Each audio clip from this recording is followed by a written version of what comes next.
only counterpuncher you've ever encountered, but why is it that his counterpunching has been so effective against you? Here's the thing: he's always waiting for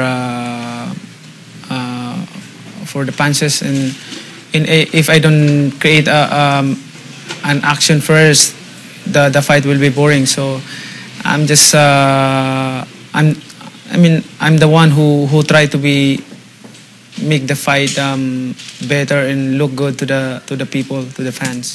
So in this occasion, how do you make sure that you do make it an action fight, but more importantly, come away with a convincing victory? Well, what we're doing in training, we can use that in the fight.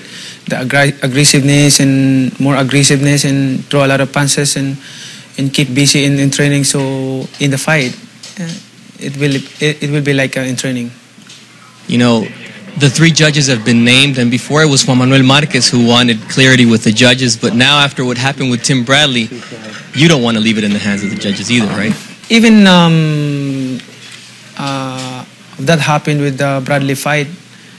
After that happened, I still respect the commission. I still respect the referees and the judges, because that's not my job. And my job is a boxer to perform in the ring and to train hard. And, I always trust the judges and the referee in the commission. But there had to be something that is left with you from expecting to hear your name after winning a fight and hearing the opponent's name, Tim Bradley. Expecting of winning the fight.